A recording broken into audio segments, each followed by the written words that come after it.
बीडच्या आष्टी तालुक्याला वादळी वाऱ्यासह मोठा फटका बसला। आष्टी शहरामधील प्रमुख मार्गावरील अनेक झाडं उन्मळून पडलेली आहेत।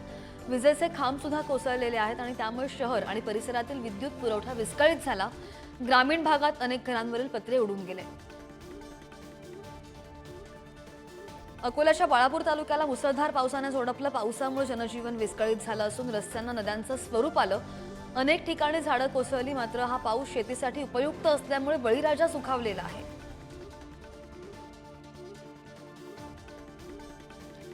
अहिल्यानगरला मुसळधार पावसाने झोडपलं। 10 दिवसांपासून विश्रांती घेतलेला पाऊस पुन्हा बरसल्यामुळे शेतकऱ्यांनी समाधान व्यक्त केलंय। उकाड्यापासून हैराण झालेल्या नागरिकांना दिलासा मिळालेला आहे।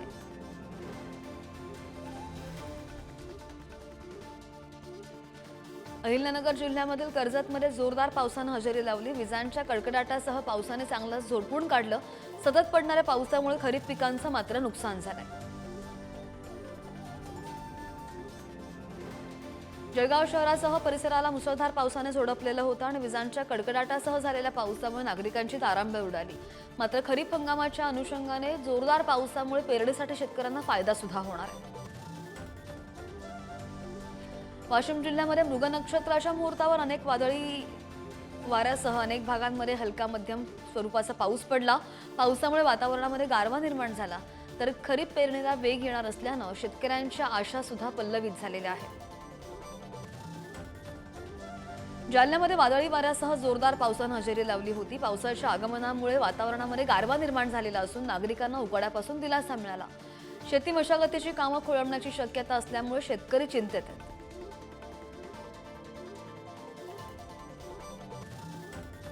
हिंगोलीमध्ये सलग तिसऱ्या दिवशी विजेच्या कडकडाटासह जोरदार पावसाने हजेरी लावली आणि पावसामुळे शेतकऱ्यांनी पेरणीची तयारी सुरू केली आहे। पण शेतकरी अजून अवकाळीच्या नुकसानीतून सावरले नसून त्यांच्यासमोर खतं, बी बियाणं आणि खरेदीचा प्रश्न उभा ठाकलाय।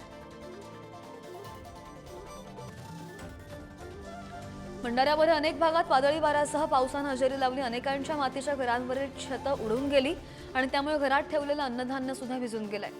ओलं धान सुकावण्यासाठी शेतकऱ्यांची धडपड सुरू आहे।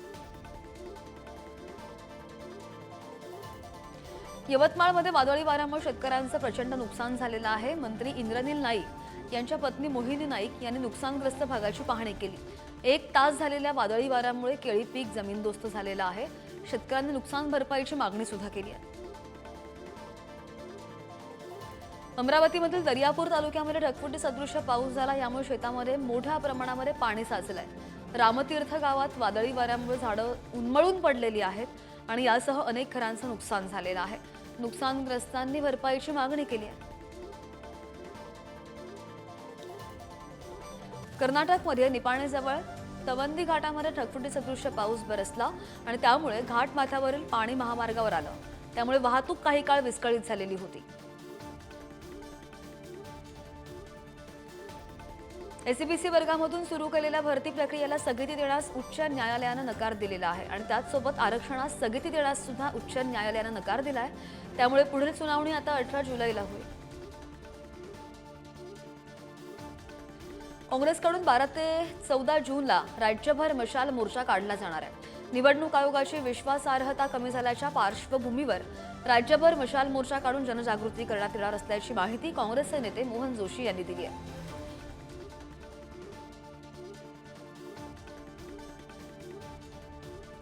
इम्तियाज जलील यांनी मंत्री संजय शिरसाट यांच्यावर जमीन खरेदी संदर्भात आरोप केलेले आहेत। नाशिकच्या त्र्यंबकेश्वरमध्ये शिरसाट यांच्या पंचतारांकित हॉटेलचं काम सुरू आहे आणि या प्रकरणी शिरसाट यांच्यावर आरोप केले जात आहेत। त्र्यंबकेश्वरमधील हॉटेलची पाहणी करायला हवी असं सुद्धा जलील म्हणाले। नाशिकच्या त्र्यंबकेश्वरमध्ये सुरू असलेल्या हॉटेल कामावर विरोधकांकडून प्रश्न उपस्थित केले जात आहेत आणि यावरून इम्तियाज जलील यांनी अनेक आरोप सुद्धा केलेत आणि यालाच उत्तर देताना असे फार येतात आणि फार जातात, मला त्यांच्यावर बोलायचं नाही अशी प्रतिक्रिया शिरसाट यांनी दिली आहे।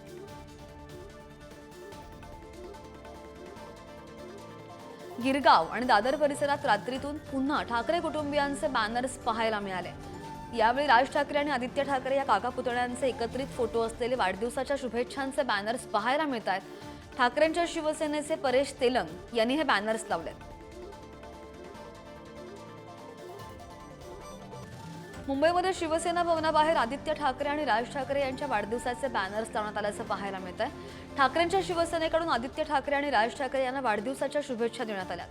बॅनर सेना भवनाबाहेर लावल्यामुळे चर्चा रंगलेली आहे। मुंबईमध्ये हॅमिल्टन हाऊस मध्ये सुप्रसिद्ध चित्रकार एम.एफ. हुसेन यांच्या चित्रांचा लिलाव होणार आहे आणि यावरून नवा वाद रंगलेला आहे। बजरंग दलाकडून चित्रांच्या लिलावाला विरोध करण्यात येतोय आणि हिंदू देवी देवतांचा अपमान करणाऱ्या चित्रांना बजरंग दलाने विरोध दर्शवलाय। जितेंद्र आव्हाड यांनी मुख्य निवडणूक आयुक्तांना पत्र लिहित प्रभाग रचनेमध्ये राजकीय हस्तक्षेप रोखण्याची मागणी केली आहे। प्रभाग रचना करत असताना राजकीय हस्तक्षेप होऊन सत्ता असलेले नेते हवी तशी प्रभाग रचना करून घेतात असा थेट आरोप पत्रामधून केलेला आहे। पालघरमधील पश्चिम किनारपट्टीवरील चिंचणी वरोर वाढवण इथं समुद्र किनाऱ्यावर धूप प्रतिबंधक बंधारे नसल्याचं समुद्राचं पाणी थेट किनाऱ्यांवर आढळत आहे आणि त्यामुळे समुद्री पाण्याच्या लाटांमुळे अनेक झाडं कोलमडून पडलेली असून पर्यावरणाचा सुद्धा ऱ्हास होतोय। गरीब आणि निर्धन रुग्णांसाठी धर्मादाय रुग्णालयामध्ये खाटा आरक्षित ठेवणं बंधनकारक असेल। गरिबांसाठीच्या आरक्षित खाटांची पडताळणी होणार आहे। देखरेखीसाठी विशेष तपासणी पथक स्थापन करण्यास राज्य सरकारनं मान्यता दिली आहे। नाशिक जिल्ह्यामधील भूमिगत पेट्रोलियम पाईपला छिद्र पाडून इंधन चोरी करण्यात येत असल्याची धक्कादायक बाब उघडकीस आली आणि यावेळीच पोलिसांनी मोठी घटना होण्याअगोदरच या घटनेचा तपास करत 5 जणांना ताब्यात घेतलाय। या टोळीकडून पाईपलाईनला छिद्र पाडून इंधन व्यवसाय करण्याचा प्रयत्न असल्याचं उघडकीस आलंय। मुंबईच्या मशीद बंदर रेल्वे स्थानकाजवळच्या कर्नाक रेल्वे उड्डाणपुलाचं मुख्य बांधकाम काल पूर्ण झालं। आता तो वाहतुकीसाठी खुला करण्याचं नियोजन सध्या सुरू आहे। आठवड्याभरात हा पूल मुंबईकरांसाठी खुला होईल। पालिकेनं असं सांगितलेलं आहे। 125 वर्ष जुना पूल धोकादायक घोषित करण्यात आलेला होता। यंदा राज्यामध्ये 11वीचे वर्ग सुरू होण्यासाठी सप्टेंबर उजाडणार आहे, कारण प्रवेश प्रक्रिया ऑगस्ट महिन्यामध्ये सुद्धा सुरूच राहणार असल्याचं चित्र सध्या दिसतंय। शालेय शिक्षण विभागाकडून तातडीने निर्णय घेतले जात नाहीयेत आणि त्यामुळे राज्यामधील 15 लाख विद्यार्थी चिंतेत आहेत। आदिवासी बहुल यवतमाळ जिल्ह्याच्या कोलामपोडावर सध्या गाव बांधणीचा उत्सव सुरू आहे। दरवर्षी मे आणि जून महिन्यामध्ये कोलामपोडाची बांधणी केली जाते। कित्येक वर्षांपासून हा उपक्रम सुरू असल्याचे प्रौढ बांधव सांगतात। आषाढ पौर्णिमेपर्यंत गाव बांधणीचा कार्यक्रम सुरू असतो। अमरावती जिल्ह्यामध्ये 5 महिन्यांमध्ये 83 शेतकऱ्यांनी आत्महत्या केल्याचं समोर आलं आणि यंदा 16,000 हेक्टरच्या वर अमरावती जिल्ह्यात शेती पिकांचं नुकसान झालं। दर 30 तासांमध्ये एक शेतकरी आत्महत्या करतोय अशी परिस्थिती अमरावतीमध्ये निर्माण झाली आहे। बच्चू कडू यांच्या अन्नत्याग आंदोलनाचा आजचा 5वा दिवस। काल आंदोलकांनी जिल्हाधिकारी कार्यालयासमोर टायर पेटवून आंदोलन सुद्धा केलं। मुख्यमंत्री आणि उपमुख्यमंत्र्यांच्या फोटोचा दुग्धाभिषेक घालून त्यांचे फोटो जाळण्यात आले आणि यासह काही ठिकाणी टॉवरवर चढून कार्यकर्त्यांनी आंदोलन सुद्धा केली। बच्चू कडू यांच्या आंदोलनाला वर्ध्याच्या आर्वीमधील शेतकऱ्यांनी अभिनव आंदोलन करत समर्थन दिलेलं आहे। आंदोलकांनी तहसीलदारांच्या दालनामध्येच कपडे काढत आक्रमक पवित्रा घेतला। साहेब, अंगावर कपडे होते, आपण आता ते पण घ्या असं म्हणत तहसीलदारांमार्फत आंदोलकांनी मुख्यमंत्र्यांकडे कपडे पाठवून दिले। सरकारनं आपल्या जाहीरनाम्यामध्ये कर्जमाफीचं आश्वासन दिलेलं आहे। आम्ही करणार नाही असं बोललोच नाही। बच्चू कडूंनी टोकाची भूमिका घेऊ नये असं राधाकृष्ण विखे पाटील म्हणाले। बच्चू कडू यांनी आंदोलन मागे घ्यावं, सरकार सकारात्मक आहे असं सुद्धा आवाहन विखे पाटील यांनी केलंय। सरकारने दिलेल्या आश्वासनांचा सरकारला विसर पडला आहे आणि ते आठवण करून देण्यासाठी हे आंदोलन आहे। बच्चू कडूंनी राधाकृष्ण विखे पाटील यांना हे उत्तर दिलंय। शेतकऱ्यांचा आवाज होण्याचा आम्ही प्रयत्न करतो, तुम्ही दाबण्याचा प्रयत्न करताय असा टोला सुद्धा त्यांनी लगावला। मनोज जरांगे पाटील यांनी अमरावतीमधील आंदोलनस्थळी जात बच्चू कडू यांची भेट घेतली आणि यावेळी जरांगेंनी बच्चू कडूंच्या तब्येतीची विचारपूस केली। यासह बच्चू कडूंच्या मागण्या जाणून घेत त्यांनी आंदोलनाला पाठिंबा सुद्धा दर्शवलेला आहे। छत्रपती संभाजीनगरमध्ये विभागीय आयुक्त कार्यालयावर ठाकरेंच्या शिवसेनेनं ट्रॅक्टर मोर्चा काढला। महायुती सरकारला निवडणुकीवेळी शेतकऱ्यांना दिलेल्या आश्वासनांचा विसर पडल्यानं हा मोर्चा काढण्यात आला। तर उद्या शहरामधील बाबा चौकात चक्काजाम आंदोलन सुद्धा करणार असल्याची माहिती अंबादास दानवे यांनी दिली.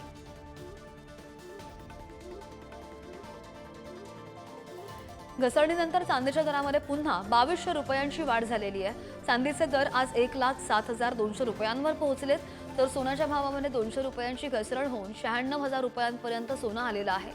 1 किलो चांदीसाठी जीएसटीसह आता 1,10,416 रुपये मोजावे लागतील. महाराष्ट्राच्या मिसळने जागतिक सन्मान मिळवलेला आहे. टॉप 50 ब्रेकफास्टच्या यादीमध्ये महाराष्ट्राच्या झणझणीत मिसळनं थेट टॉप 10 मध्ये स्थान मिळवलेलं आहे.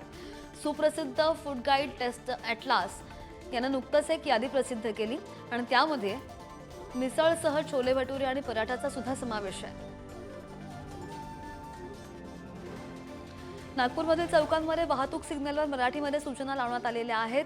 थांबा जा यासोबतच मराठी आकड्यामध्ये सूचना देण्यात येत आहेत आणि यांसह सिग्नल यंत्रणांसाठी AI म्हणजेच आर्टिफिशियल इंटेलिजन्सचा वापर सुद्धा केला जातोय.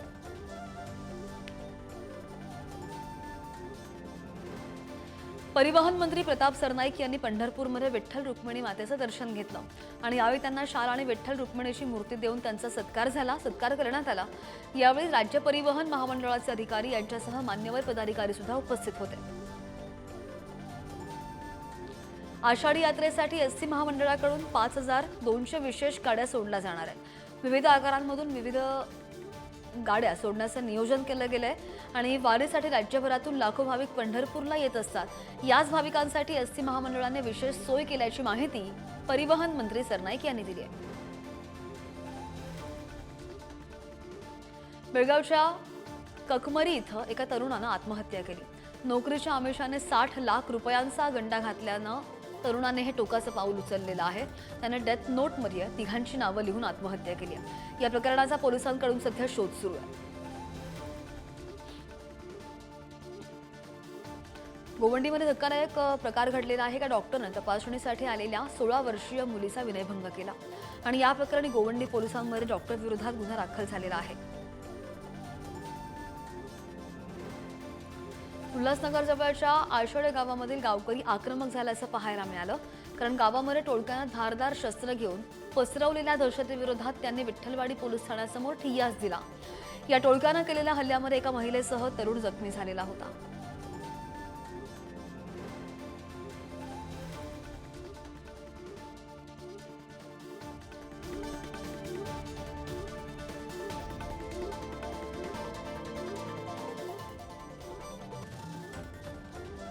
राजा रघुवंशी हत्याकांड प्रकरणी पत्नी सोनमनं कबुली देत मोठा खुलासा केलेला आहे. पतीच्या हत्येच्या कटामध्ये सहभाग असल्याचं तिने SITच्या चौकशी दरम्यान मान्य सुद्धा केलंय. पोलिसांनी सोनम आणि तिचा प्रियकर राज कुशवा यांना आमने सामने बसवून त्यांची चौकशी केली.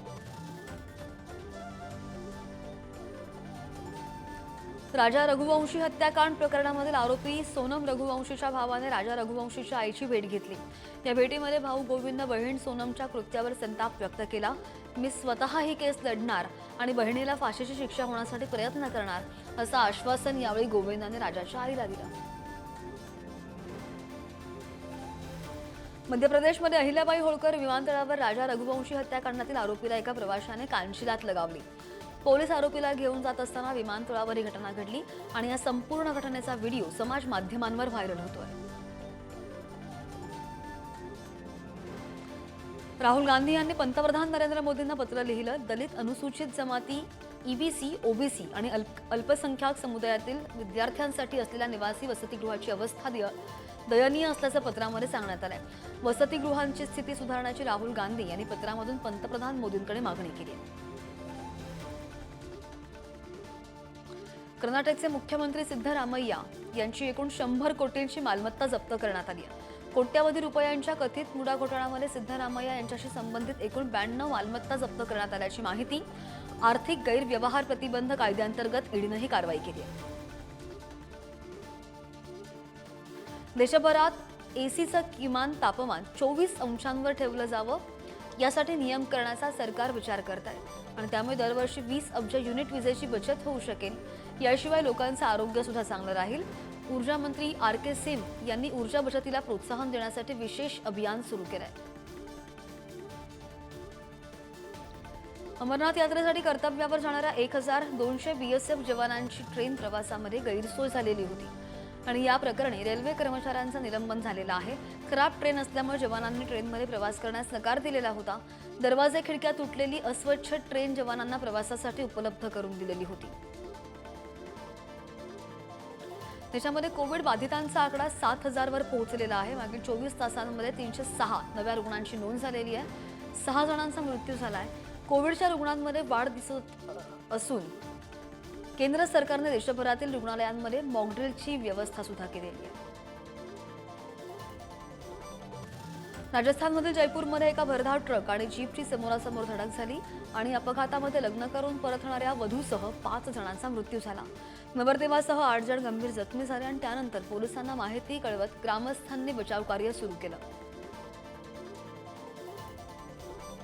मध्य प्रदेशमधील धार शहरामधील दारूची वाहतूक करणाऱ्या वाहनामधून दारूच्या पेट्या रस्त्यावर पडल्या आणि ही संधी साधत नागरिकांनी दारूच्या बाटल्या आणि पेट्या उचलून पळ काढला. हा चोरीचा व्हिडिओ समाज माध्यमांवर व्हायरल होतोय. कर्नाटकमधील कारवारमध्ये नागाने चक्क चाकू गिळल्याची घटना घडली. नागाने अन्न समजून चक्क 1-2 फूट इंच लांबीचा चाकू गिळला आणि नंतर सापाच्या पोटामधून चाकू पुढे न सरकल्यामुळे जागीच साप पडलेला होता. त्यानंतर सर्पमित्रांना बोलावण्यात आलं. सर्पमित्रांच्या सहाय्याने सापाच्या पोटामधून यशस्वीपणे चाकू बाहेर काढण्यात आला. ब्राझीलने 2026 फिफा विश्वचषक स्पर्धेमधील आपलं स्थान निश्चित केलंय. दक्षिण अमेरिकन पात्रता फेरीमध्ये पराग्वेवर 1-0 असा रोमांचक विजय त्यांनी मिळवला. या विजयामुळे ब्राझीलनं आजवरच्या प्रत्येक विश्वचषक स्पर्धेमध्ये पात्र ठरण्याचा आपला गौरवशाली विक्रम अबाधित ठेवला आहे. इंग्लंडने तिसऱ्या आणि शेवटच्या T20 सामन्यामध्ये वेस्ट इंडिजचा 37 धावांनी पराभव केला. या विजयासह इंग्लंडनं 3 सामन्यांची मालिका 3-0 अशी जिंकत वेस्ट इंडिजला घरचा रस्ता दाखवला. इंग्लंडचा कर्णधार हॅरी ब्रूकच्या नेतृत्वाखाली हा सलग 6वा विजय आहे.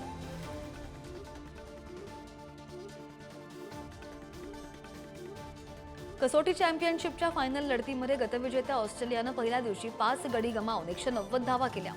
दक्षिण आफ्रिकेच्या भेदक गोलंदाजीसमोर ऑस्ट्रेलिया थोडी कमी पडत होती. मात्र अनुभवी स्टीव्ह स्मिथ आणि ब्लू वेबस्टर यांनी अर्धशतकी खेळी करत संघाचा डाव सावरण्याचा प्रयत्न केला.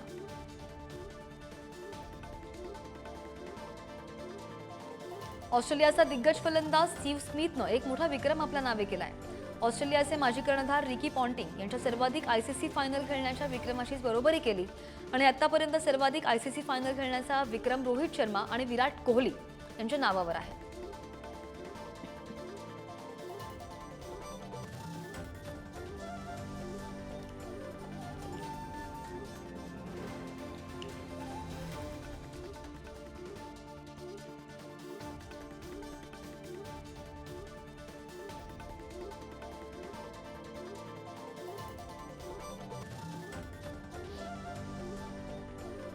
दाक्षिणात्य अभिनेता नंदमुरीची प्रमुख भूमिका असलेला अखंड 2 हा सिनेमा लवकरच प्रेक्षकांच्या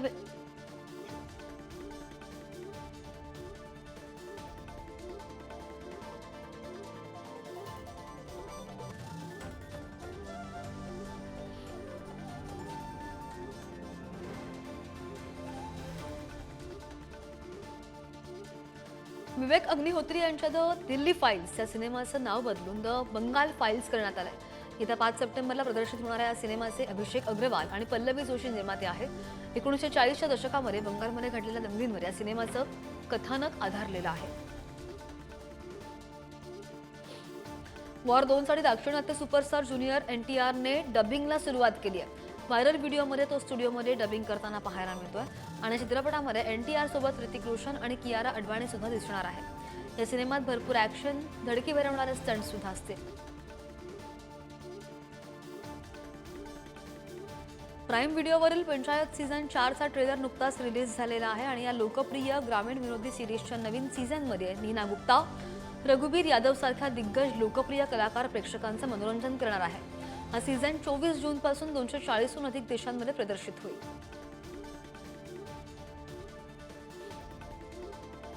सलमान खानच्या रेस 3 मधील लुकनं चाहत्यांचं लक्ष वेधलेलं आहे. सलमानचा सहकलाकार साजन सिंगनं काही फोटो शेअर केलेत. आणि फोटोमध्ये 59 वर्षीय सलमान खानचं जबरदस्त ट्रान्सफॉर्मेशन पाहायला मिळत आहे। या फोटोवर चाहते नंबर 1 भाईजान अशा प्रकारच्या अनेक कमेंट्सचा वर्षाव करतायत। हाऊसफुल 5 या चित्रपटासाठी अमिताभ बच्चन आणि अनिल कपूर यांना सुद्धा विचारण्यात आलेलं होतं, मात्र त्यांनी ऑफर नाकारली। अमिताभ बच्चन वरिष्ठ पोलीस अधिकाऱ्यांची भूमिका ऑफर करण्यात आलेली होती, तर अनिल कपूर यांना पोलीस अधिकाऱ्याच्या भूमिकेसाठी विचारण्यात आलेलं होतं।